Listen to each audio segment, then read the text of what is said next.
for you. 그리고 마지막으로 든든한 한미 동맹을 기반으로 대한민국이 성장 발전해 왔고 앞으로도 이 한미 동맹을 군사 분야뿐만이 아니라 경제 분야 또 다른 과학 기술 분야까지 다 확장해서 미래형으로 발전시켰으면 좋겠습니다. Korea was able to attain economic growth and development through our ironclad alliance. And going forward, I hope to develop our alliance into a future-oriented alliance that encompasses areas not only limited to security, but also the economy and science and technology. 대한민국 국민들은 트럼프 대통령님에 대해서 정말로 큰 기대를 가지고 있다는 말씀을 드리면서 다시 한번 이런 시간 내주셔서 감사드립니다. The Korean people have great expectations for you, Mr. President. Thank you once again for your time. Well, thank you very much. It's an honor to be with you. I will say that Kim Jong-un and I had a very good relationship, as you remember, and still do. And when I came in, I didn't know him. We had 2 summits, but we became very friendly. Respect. It was great respect. And it was not going to be that way had Hillary Clinton won the election. It would have been a disaster. But we think we can do something in that regard with respect to North and South, and I think you are much more prone to doing that than other leaders that I've been working with from South Korea. And we'll work on that. I think it's very good to work on that. If you remember, you were doing the Olympics, and there was a great time of hostility with North Korea, and you weren't selling tickets because nobody wanted to be blown up in the stadium during the opening ceremonies, right? And you were not selling tickets. And I was also at my formative stage with North Korea and Kim Jong-un. And we were a little bit going at it about Rocket Man, Little Rocket Man, everything back and forth. And it was really nasty. And then I got a call one day. And they wanted to get together. They wanted to talk. And we started talking. And then he said really brilliantly, he said, you know, the Olympics is going to be opening very soon. And we'd like to be a part of it. They actually put teams in it. You got along great. And by the way, immediately upon that phone call, you started selling tickets, and it turned out to be a tremendous success. So it went from being empty stadiums because people were afraid to go, because it was a target potentially, to a great success. And I was very proud of that. You had one of the most successful Olympics, and now we have the Olympics coming to the U.S., so we're very happy about that. But that was a great honor to get involved and make the Olympics so successful. 네, 대단히 감사합니다. 다시 한번 모시게 돼서 영광이라고 말씀드리겠습니다.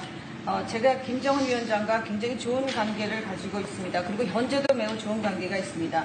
내가 처음에 취임하고 난 다음에 2번의 정상회담을 김정은 위원장과 함께 했고 상당히 친해졌고 또 더 중요한 것은 둘 다 존경심을 서로에게 가지고 있다는 것입니다. 만일 힐러리 클린턴이 대통령으로 당선했다면 절대 그러한 상황까지 이르지 않았을 것입니다.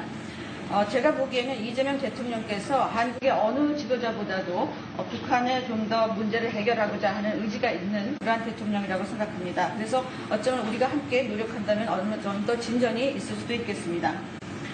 사실 그 한국에서 올림픽이 열렸을 때 북한 때문에 많은 사람들이 올림픽 표를 사지 않는 그런 현상이 생겨났었습니다. 그런데 김정은 위원장이 그때 사실은 김정은 위원장과 초기에는 제가 별로 사이가 좋았던 것은 아닙니다. 서로 라켓맨이라고 부르면서 주고받는 그러한 해프닝도 있었습니다. 그런데 어느 날 통화를 시작하게 되었고 통화를 하면서 그가 얘기를 했습니다. 한국에서 올림픽이 곧 열리는데 우리 북한도 참가하겠다. 그렇게 얘기를 했습니다. 그리고 그 통화 직후에 올림픽표가 많이 팔리기 시작했습니다. 그리고 한국의 올림픽은 올림픽 역사상 가장 성공적인 올림픽으로 지금 기록되고 있습니다. 또 우리 미국도 곧 올림픽을 주최할 예정입니다. 그래서 우리도 미국에서 성공적인 그런 올림픽을 주최할 계획을 가지고 있습니다. 김정은 위원장 말씀을 하셔서 그런데 사실 대통령님 덕분에 이 북한하고 이 한반도 관계가 매우 안정적이었습니다. 그런데 사실 그 이후 대통령께서 미국 정치에서 잠깐 물러서 있는 그 사이에 사실은 북한의 미사일도 많이 개발됐고 핵폭탄도 많이 늘어났고 진척된 것도 없이 한반도 상황은 정말로 많이 나빠졌죠. Mr. President, you mentioned about Chairman Kim, and thanks to your efforts when you were in office during your first term, the situation on the Korean Peninsula was stable. But during the hiatus where you were out of office, North Korea developed further its nuclear and missile capabilities, and that led to a deterioration on the situation of the Korean Peninsula. And they wouldn't have done that. They would not have done that if I were president. That 내가 was not going to 만약에 happen. 대통령이 당선되었다면 그런 일이 일어나지 않았을 것입니다. 전적으로 공감합니다. I completely agree with you. 그래서 지금 얼마 전에 김여정이 미국과 저를 비난하는 발언을 할 때도 대통령과 김정은 위원장의 특별한 관계에 대해서는 의심하지 않는다 이런 표현을 했습니다. 기다리고 있다는 뜻으로 보여졌습니다. So when Kim Yo-jong, the deputy director of the Workers' Party of Korea, issued a statement denouncing South Korea, she mentioned about the good relation, the not bad relationship between you and Chairman Kim Jong-un, and I believe that this is a sign that North Korea is waiting. 한반도의 평화의 새 길을 꼭 열어주시기 바랍니다. So I hope that you will usher in a new era of peace on the Korean Peninsula. I will do that, and we'll have talks. He'd like to meet with me. He didn't want to meet with Biden because he had no respect for Biden, but we look forward to meeting with him, and we'll make relations better. You'll help that. You had a lot of leaders. I've gone through a lot of leaders in South Korea. You know, it's been quick. You'll be there for a long time. But we, in the various leaders that I've dealt with, they were not approaching it properly, in my opinion, having to do with North Korea. But I think your approach is a much better one. 네, 그렇게 하도록 하겠습니다. 김 위원장이 바이든 전 대통령을 만나고 싶죠 하지는 않았지만 나는 만나고 싶어 할 것 같습니다. 그래서 그런 그 시도를 하겠고요. 내가 한국의 지도자들을 여러 번을 만나봤는데 제 개인적인 생각으로는 대북 정책이 그렇게 적절하지 않지 않았나 하는 생각이 듭니다. 그래서 이 대통령께서 그 적절한 대북 정책을 통해서 좀 더 그 진전이 있었으면 하는 생각입니다. 저의 관여로 남북 관계가 잘 개선되기 쉽지 않은 상태인데 실제로 이 문제를 풀 수 있는 유일한 인물이 트럼프 대통령이십니다. So resolving this issue through my engagement is not an easy thing. And the only person that can make progress on this issue is you, Mr. President. 대통령께서 피스메이커를 하시면 저는 페이스메이커로 열심히 지원하겠습니다. So if you become the peacemaker, then I will assist you by being a pacemaker. That's good. We can do big progress, I think, with North Korea. Absolutely. 네, 북한에 대해서 큰 진전을 함께 이루어 나갈 수 있다고 믿습니다. 감사합니다. Thank you very much.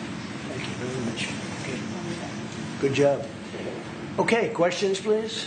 Mr. President, when you met with Russian President Vladimir Putin, how soon did he say that he wanted to sit down with Ukrainian President Zelensky? Russia, as of now, says there's no meeting on the books and no agenda is set. Well, that's going to be up to them. It takes two to tango. I always say it.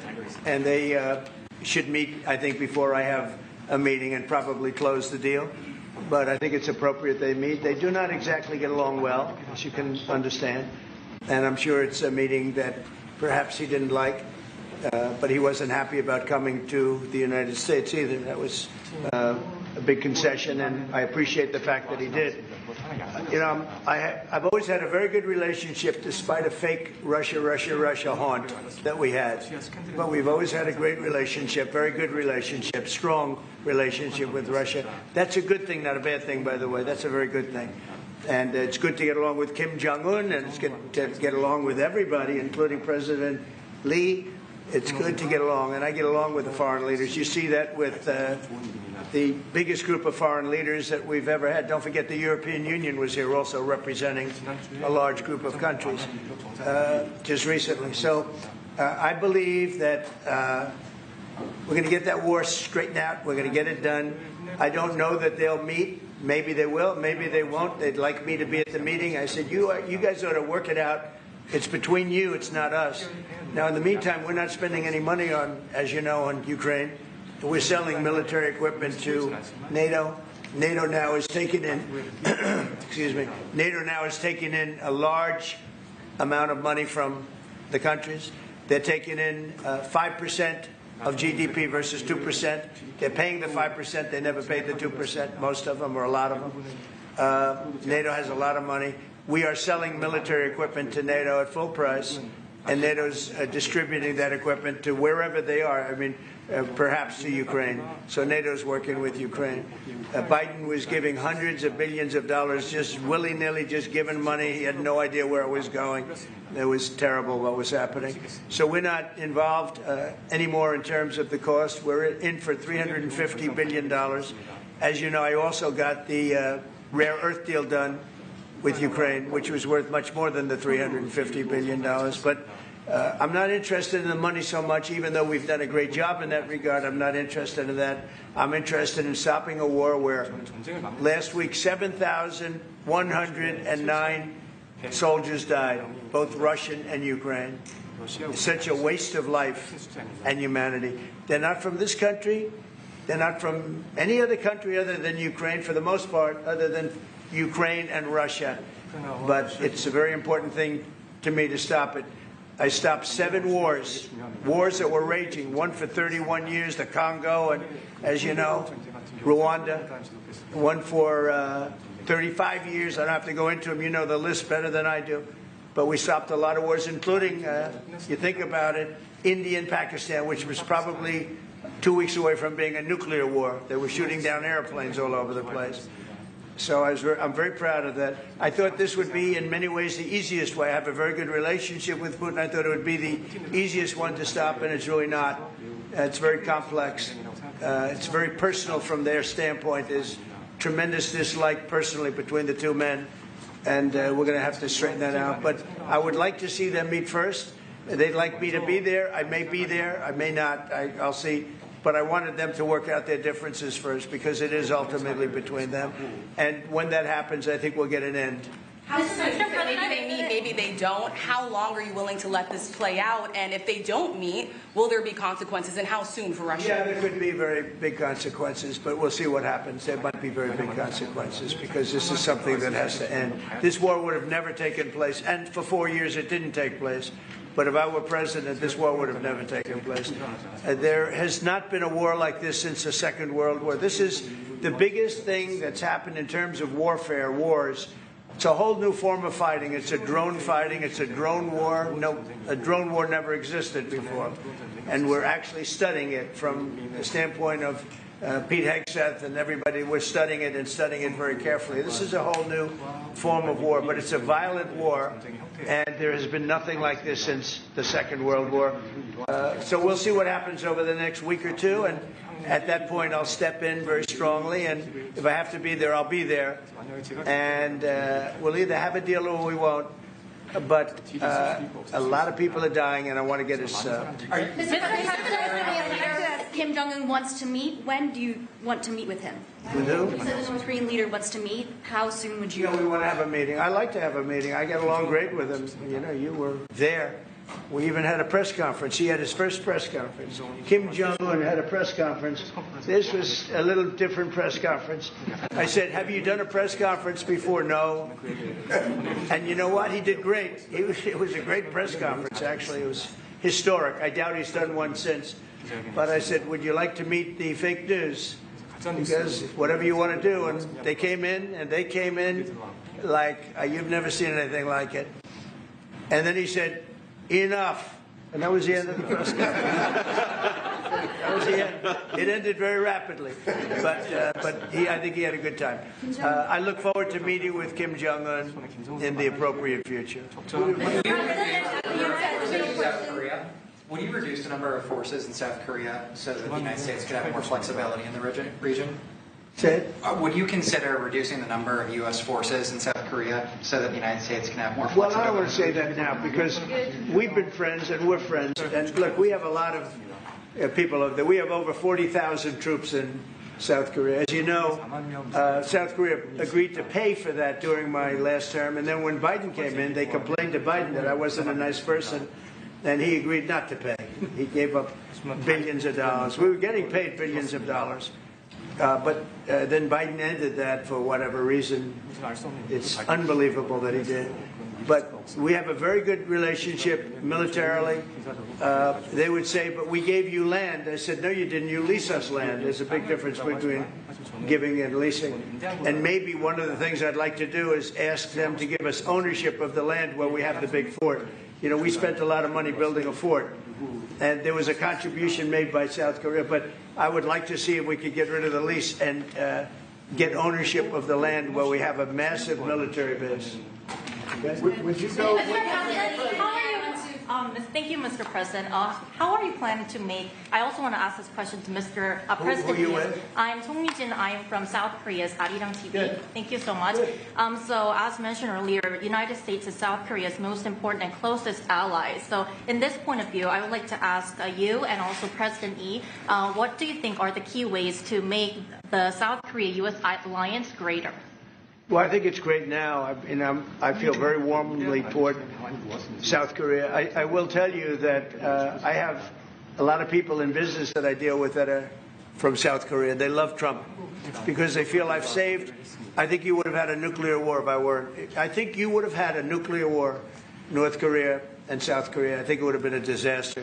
You're only 60 miles away from Seoul. They don't even need nuclear. They have their cannons, you know, howitzers, and they have them buried in the mountain. You know what I'm talking about. And I think you would have had, if I didn't win that election, if Hillary Clinton, crooked Hillary, won that election, I think you would have had a nuclear war. It would have taken place, and it would have been horrendous for everybody, including them.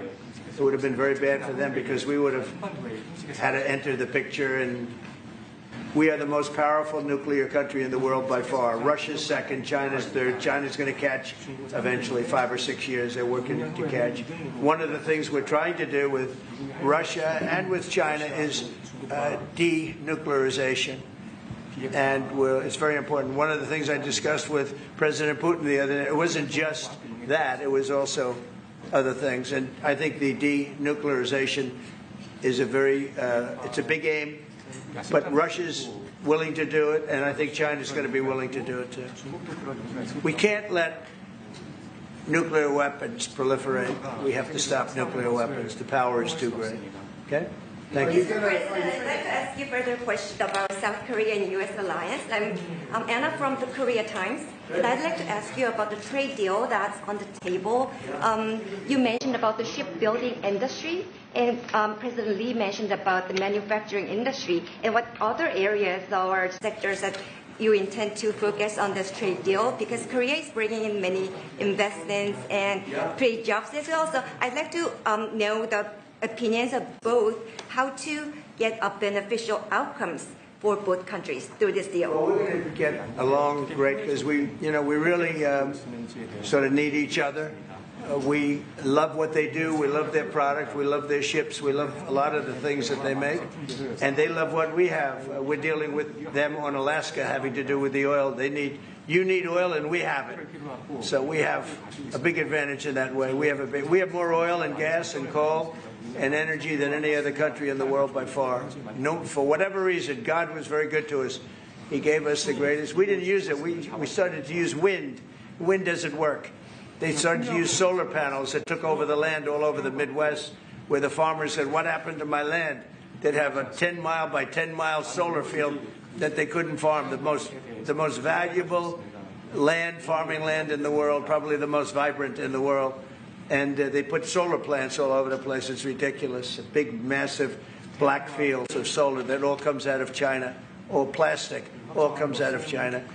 But we have the greatest amount of energy in the world, and we're dealing with South Korea, as you know, in Alaska, and we're going to be making a deal, a joint venture with South Korea. Japan is involved also, very strongly involved. So we have Japan and South Korea, and we're actually the closest. You know, it seems like quite far away, Alaska, but actually it's right up the little ocean, right up the little Pacific Ocean. It's actually pretty close, relatively speaking. But we have more oil and gas and coal than any other nation in the world by far, and we're going to use it. And that's the thing that South Korea, I think, most wants from us, I would think. Mr. President, would you go back to the DMZ to meet with the North Korean leader? Say it? Would you go back to the DMZ to meet with the North Korean leader? I loved it. Remember when I walked across the line and everyone went crazy? especially Secret Service. I would say they were open.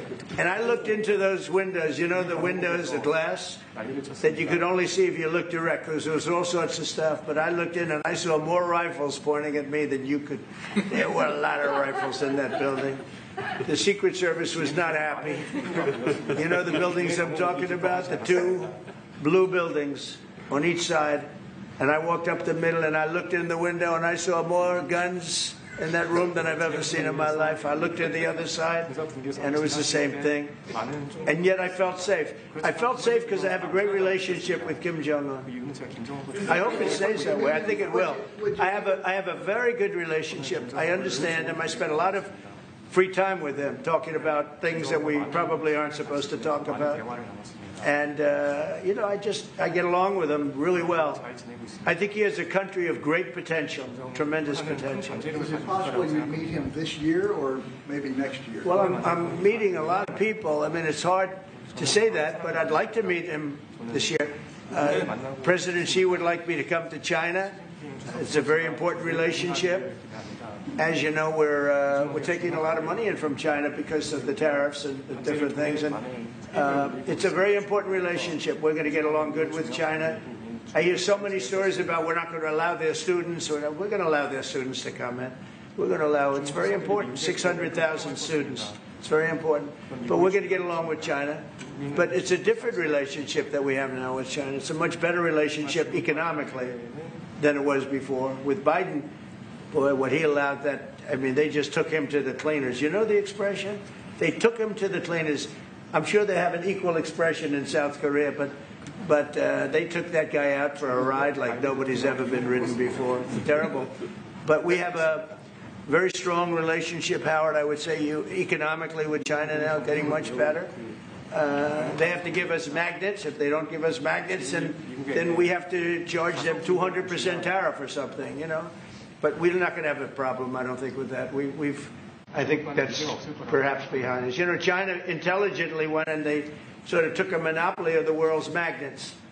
And nobody needed magnets until they convinced everybody 20 years ago, let's all do magnets. There were many other ways that the world could have gone. But so it'll take us probably a year to have them. We're heavy into the world of magnets now, only from a national security standpoint. But we have a powerful thing. It's airplane parts. They have many Boeing jets. You know, they had 200 jets that didn't fly. And I've sent them all, based on his word, I sent them all of the parts so their planes can fly. I could have held them back. I didn't do that because of the relationship I have. And their planes are now flying. You know, we had 200 of their planes were unable to fly because we were not giving them Boeing parts purposely, because they weren't giving us magnets.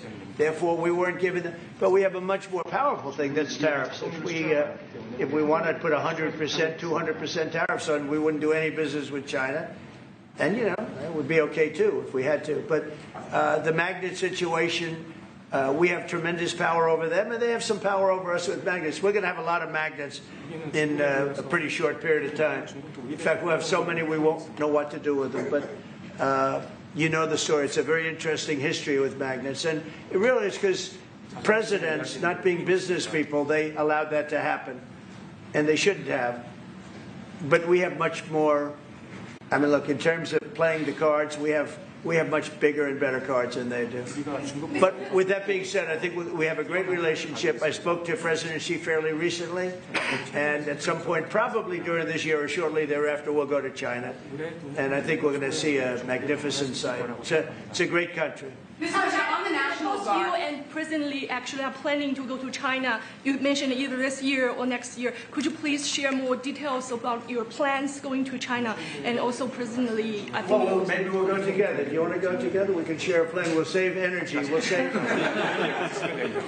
a little, you know, the ozone layer. Remember President Obama used to talk about the ozone layer, and then he'd fly to Hawaii to play around the Gulf in a 747. Would you accept the invitation, Mr. 중국에서 만약 Well, it was sort of meant jokingly, but if you want, you can go. 대통령하고 같이 가면 좋겠습니다. I would like to go together with President. Do I accept? Does he accept? If you want to go, I'm going to get special permission. I'm sure you can go. But we're going to have a great relationship with China. I mean, it's happening. You see it. It's happening. They have some cards. We have incredible cards, but I don't want to play those cards. If I played those cards, that would destroy China. I'm not going to play those cards. Mr. President, on the National Guard, you've talked a lot about Democratic-run cities and states. Would you also consider sending the National Guard into red states and red cities that are also seeing high crime? Sure, but there aren't that many of them. If you look at the top 25 cities for crime, just about every one of those cities is run by Democrats.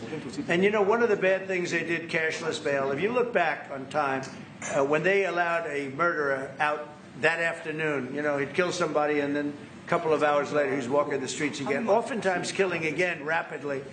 Cashless bail is a disaster. You saw we had a news conference today on that. We're wiping it out in D.C., immediately wiping it out. It started in New York, I must tell you, and it's been a horrible thing for crime, especially violent crime. So we're going to end cashless bail, yes. Thank you. When will you deploy to Chicago, and how long are you keeping troops here in Well, Washington, a little D.C.? discussion. I really want to be appreciated. You know, when we go into a city and wipe out the crime, so D.C., it sounds so horrible. I'm embarrassed to say it in front of you because they don't have anything like this. Washington, D.C., sir, has not had a murder in 11 days. Now, he's saying that's a horrible thing to hear because they don't have murders for ever. But Washington, D.C., if you go back and check, it's been many years since we went a week without having a murder. Now we haven't had, and I would say that Washington, D.C. right now is much safer than Seoul. You know why? Because we have a friendly neighbor. We have more friendly neighbors. You have a different kind of problem. We all have different problems. But Washington, D.C. is a very safe city right now. People are going out to dinner. Restaurants are opening. Restaurants that were going to close are now going to stay open. Friends of mine are going out to dinner all the time. They didn't go out to dinner for 4 years. It went rampant during the Biden years. Just rampant. That's why Susie is very close to the mayor and has a lot of respect for her, but I view it maybe a little differently because the mayor would say that it's gotten better. For 30 years it's gotten better. No, it's gotten worse. And the worst day of all was when we just got to office for the second time. And it's in very bad shape. So the mayor shouldn't be saying that violent crime has been getting better. It's been getting much worse. And the day I took office, it was the worst. And we did some minor things, made it a little bit better, but then we said, look, we got to stop it because too many people are getting killed. And we have not had a murder in 11 days. It sounds crazy. I hate to say this in front of this gentleman who I respect, because they don't have murders for years. But we have not had a murder in 11 days. And that's going to go on for a long time. And there will be, I guess, it'll happen a little bit, but we have a very safe city. This is one of the safer cities right now in the country. And in a short period of time, it'll be like the border. Nobody came in through our border for the last 90 days, 3 months. We had 0 illegal aliens from the Congo, from South America, from all over the world, from prisons coming in, pouring into our country. Nobody, not one person, and this is done by a liberal group, a liberal think tank. They do the work. Not one person has come into our country. Think of that. It's been amazing. And I didn't have to go back to Congress and ask. Biden could have done this by himself. I did. I said, close the borders. We had the great Tom Homan. We had Christie, as you know, Christie Noem, who did a fantastic job. She's doing a fantastic job. Pete Hegseth has been incredible with the, as I call it, the Department of War. You know, we call it the Department of Defense, but between us, I think we're going to change the name. You want to know the truth? I think we're going to have some information on that maybe soon. But I think because, you know, Department of Defense, we won the World War I, World War II. It was called the Department of War. And to me, that's really what it is. Its defense is a part of that. But I have a feeling we're going to be changing. I'm talking to the people. Everybody likes that. We had an unbelievable history of victory when it was Department of War. Then we changed it to Department of Defense. So that's a little thing, has nothing to do with your country, but It's something that I think you're going to be hearing about or seeing about over the next couple of weeks. Probably that change is going to be made over the next week or so. Are there two Koreas, North and South, or is there one Korea waiting to be unified? Well, I know it is two Koreas. I mean, there was one Korea. It was a very large country and a very powerful country. And it was a country that went to war with China. President Xi explained it. Went to war with China many times over the last 2,000 years. He had many, I think he told me 51 times. So I remember I went to President Xi. I said, we're having a problem with North Korea. Straighten it out, would you please? He said, well, we have been to war with them. And I think he said 51 times. But at that time, it was the whole of Korea. It wasn't, North and South. And after he explained it, I said, all right, not going to be that easy. I guess you're right. But, you had one Korea, and it was a very big, powerful nation. Now you have two big, powerful nations, but you have essentially a wall in between. Can you elaborate the comments, the post and comments you made on South Korea early this morning, like raids on churches, going into U.S. military base, purge, revolution. How do you think about it? 이재명 대통령께도 질문드리겠는데요. 저희가 이제 빛의 혁명이나 이게 내란 사태 극복하는 과정에서 이런 일들이 좀 벌어졌다고 말씀하신 것 같은데 그 부분 설명해 주시죠. I heard from Intel that there was a raid on churches. We're going to talk about that later. I haven't spoken about it yet, but when we meet. And, that would be too bad if that's the case. But I did hear that from Intel, that there was a raid on churches, closing some churches. So we'll talk about that later. I could ask you now if you want. Mr. President, what conversation... Wait a minute. Please. If you'd like. Because it didn't sound to me like South Korea. 간단하게 말씀을 드리면 지금 대한민국은 아시는 것처럼 친위 쿠데타로 인한 혼란이 이제 극복된 지 얼마 안 된 상태고 그 내란 상황에 대한 국회가 임명하는 국회가 주도하는 특검에 의해서 사실 조사가 진행 중입니다. 물론 저의 통제하에 있지는 않지만 하여튼 대한민국 검찰이 하는 일은 검사가 하는 일은 팩트 확인, 팩트 체크인데 미군을 직접 수사한 게 아니고 그 부대 안에 있는 한국군의 통제 시스템이 어떻게 작동했나를 확인한 것 같습니다. 나중에 좀 더 자세히 설명을 드리도록 하겠습니다. So it hasn't been long since Korea has overcame the political turmoil following the self-coup by the former president. Currently, there is a fact-finding investigation by a special prosecutor that was appointed by the National Assembly. And this special prosecutor... Is his name Deranged Jack Smith, by any chance? they took him from our country. They put Deranged Jack. He's a deranged, sick individual. But go ahead. Go ahead. I'm only kidding. Maybe I'm not. And that special prosecutor is not under my control. And so the special prosecutor is conducting a fact-finding investigation. And I would like to explain about what you said about U.S. bases. They did not conduct a search and seizure of American bases, but they looked into the chain of command and the control system of the Korean military. Right. And I would be happy to That's okay. explain about this more in detail I'm sure during our lunch meeting. I am sure it's a misunderstanding, but there is a rumor going around about churches, raiding churches. So we'll talk. I'm sure that's going to be worked out fine. Yeah, please go ahead. Mr. President, what conversations have you had with Israeli Prime Minister Benjamin Netanyahu about what is going on in Gaza? There was a UN-backed report that said there was a famine in Gaza. Based on what you know and what you've been briefed on, do you agree with that? So, I deal with Bibi Netanyahu quite a bit, and we had great success, obviously, in Iran. We knocked out their nuclear threat. That would have been a horror show having them have a nuclear weapon. They would have used it, too.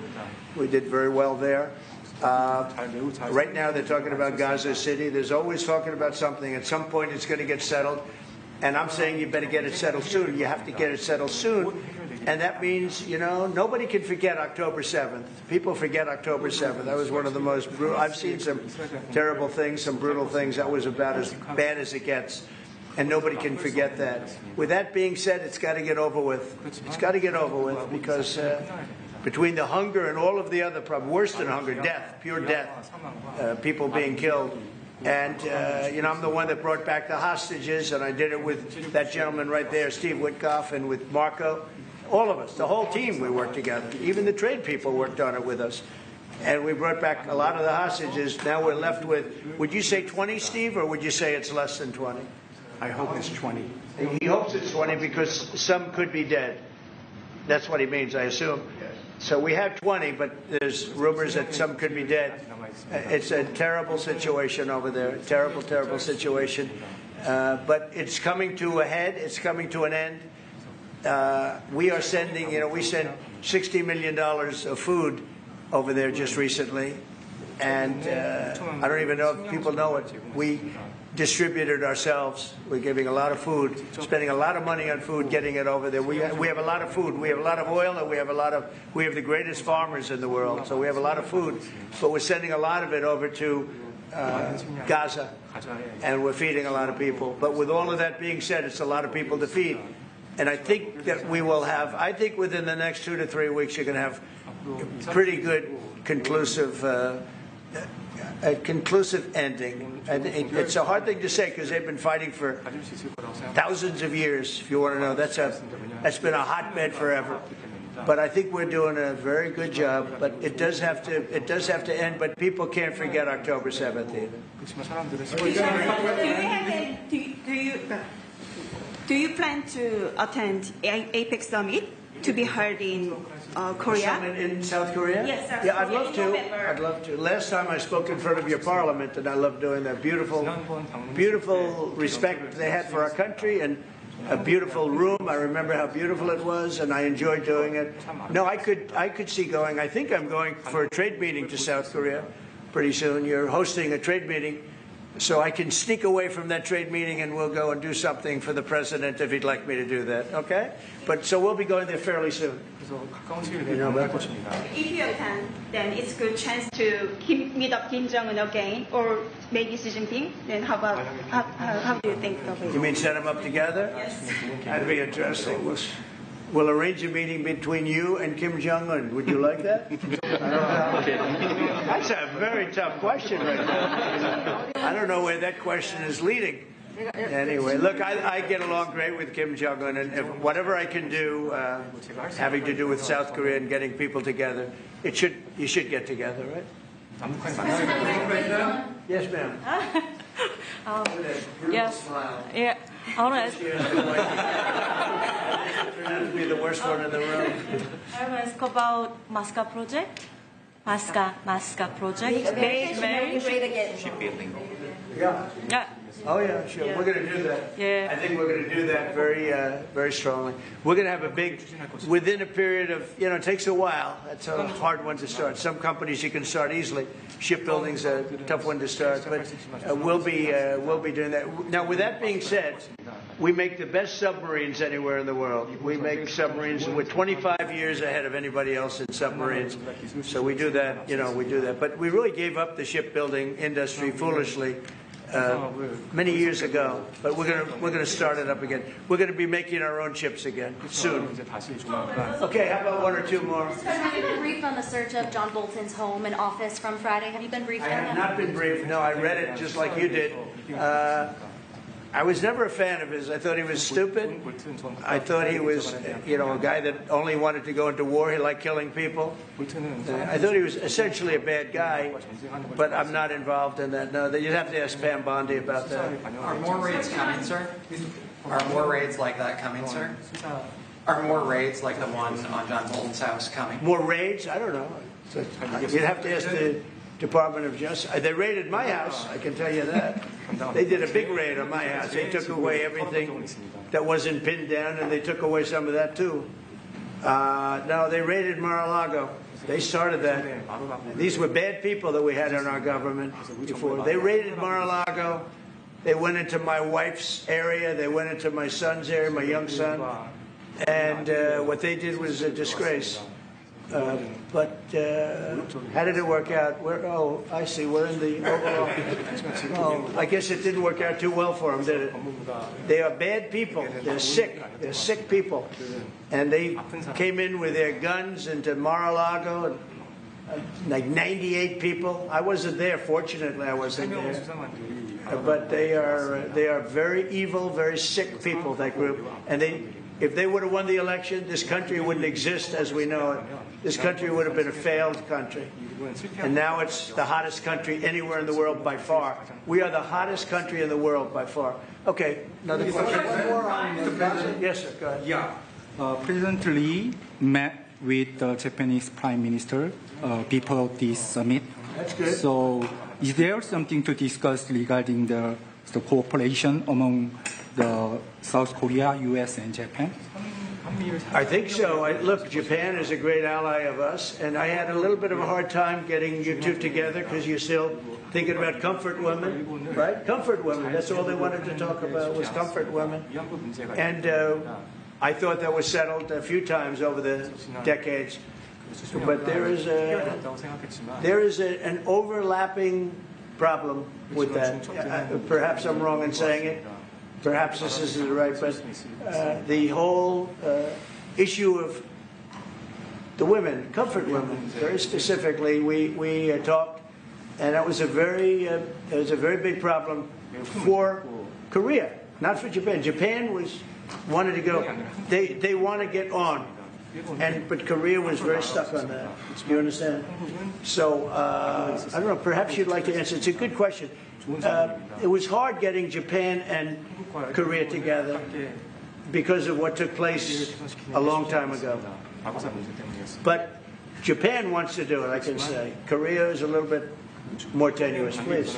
지금 질문은 그 3자 끝나게 됐습니다. 우리 한미일 협력은 매우 중요한 과제고 또 한미 관계의 발전을 위해서도 한일 관계가 어느 정도 수습이 돼야 됩니다. Trilateral cooperation among Korea, the U.S., and Japan is very important, and better Korea-Japan relations is also important for the Korea-U.S. relationship as well. 그래서 대통령께서 한미일 협력을 매우 중시하고 계시기 때문에 제가 대통령을 뵙기 전에 미리 일본과 만나서 대통령께서 걱정하실 문제를 다 미리 정리했다 이렇게 생각해 주시면 좋겠습니다. Because I know that President Trump, that you put emphasis on trilateral cooperation, right. I made a visit to Japan before coming to the U.S. to settle the difficult issues that we have. Good. Well, Japan wants to get along very well with you, and I find them to be great people, great country, obviously. And they want very much to get along with South Korea. And you have something in common. You know, you want to solve the North Korea problem. But Japan very much wants to get along with you, and I'm sure they will. I find the people that I deal with to be wonderful people, as I do with you. 일본에 가서 이시바 총리를 만났을 때 그 전에 우리가 가지고 있던 여러 장애 요소들이 많이 제거됐다는 생각이 듭니다. So when I visited Japan and met with Prime Minister Ishiba, I realized that many of the obstacles that existed between our two countries have now been removed. True. During my term. We removed them during my term. There was an overlay a little bit, but we removed many of those obstacles during my term. And, if you look at Prime Minister Abe, who was a great man, he was a great friend of mine, and he was assassinated. But he felt very warmly toward your country, I can tell you that. And the current Prime Minister, who I've gotten to know very well, feels the same way. So I think you're going to have a great relationship with Japan. Steve, go ahead. Just to close the loop on Gaza, is there a diplomatic push underway to try to get all this to end? Oh, there's a diplomatic push? No, is there? There has been, yeah, sure. Right now. Steve, I would say very serious diplomatic push. Marco or Steve? Marco, do you want to answer that first? Yeah, it's never stopped. Okay. We've always looked to find a solution there. Ultimately, as the President said, we want it to end. It has to end with no Hamas. Thank you, sir. Steve, where are we? I would say that we wouldn't be anywhere but for the President's truth last week, which was a statement to Hamas that they better get their act together and and get to the peace table. But for that, it would have been all stalled. So, as usual, he is the man who moves it. Thank you, sir. Thank you. Thank you very much, everybody. Thank you, guys. Thanks, guys. Let's go. Thank you. Straight out the door. Thanks, guys. Let's go. Thanks, guys. Well, that was a live look inside the White House, where President Trump is holding a bilateral meeting with the South Korean President Lee Jae-myung. President Lee praised President Trump for fulfilling his mission of making America great again, and he also requested President Trump's assistance in securing peace in the Korean Peninsula. President Trump spoke about his historic meeting with the North Korean leader, Kim Jong-un, during his first term, and the relationship he built with him. President Lee noted that things were stable on the peninsula during President Trump's first term, but tensions began escalating during the last 4 years. President Trump blamed President Biden for the increased tensions and expressed his intention to meet with Kim Jong-un again and make significant progress. President Trump also criticized cashless bail policies here at home, stating he is ending them in Washington, D.C. He also discussed the ongoing crime crackdown in the Capitol. After federalizing law enforcement in D.C., he highlighted his success so far. There hasn't been a murder in 11 days there. And the president stated that the Capitol has become much safer. He also addressed the ongoing conflict in Gaza and stressed the urgency of ending it soon. He said to prevent more hunger-related deaths and more killings. And speaking of President Trump, he said, One America News Network, your source for credible, honest, unbiased reporting from around the world, has just launched a live 24/7 365 days a year uninterrupted cable feed on YouTube. And it's only $5.99 per month. Now you can watch One America News Network live anytime, anywhere in the world. Go to our YouTube page and click here to become a member today. One America News Network, your source for credible, honest, unbiased reporting from around the world, has just launched a live 24/7 365 days a year uninterrupted cable feed on YouTube. And it's only $5.99 per month. Now you can watch One America News Network live anytime, anywhere in the world. Go to our YouTube page and click here to become a member today. One America News Network, your source for credible, honest, unbiased reporting from around the world, has just launched a live 24/7 365 days a year uninterrupted cable feed on YouTube. And it's only $5.99 per month. Now you can watch One America News Network live anytime, anywhere in the world. Go to our YouTube page and click here to become a member today. One America News Network, your source for credible, honest, unbiased reporting from around the world, has just launched a live 24/7 365 days a year uninterrupted cable feed on YouTube. And it's only $5.99 per month. Now you can watch One America News Network live anytime, anywhere in the world. Go to our YouTube page and click here to become a member today. One America News Network, your source for credible, honest, unbiased reporting from around the world, has just launched a live 24/7 365 days a year uninterrupted cable feed on YouTube. And it's only $5.99 per month. Now you can watch One America News Network live anytime, anywhere in the world. Go to our YouTube page and click here to become a member today. One America News Network, your source for credible, honest, unbiased reporting from around the world, has just launched a live 24/7 365 days a year uninterrupted cable feed on YouTube. And it's only $5.99 per month. Now you can watch One America News Network live anytime, anywhere in the world. Go to our YouTube page and click here to become a member today. One America News Network, your source for credible, honest, unbiased reporting from around the world, has just launched a live 24/7 365 days a year uninterrupted cable feed on YouTube. And it's only $5.99 per month. Now you can watch One America News Network live, anytime, anywhere in the world. Go to our YouTube page and click here to become a member today. One America News Network, your source for credible, honest, unbiased reporting from around the world, has just launched a live, 24/7, 365 days a year uninterrupted cable feed on YouTube.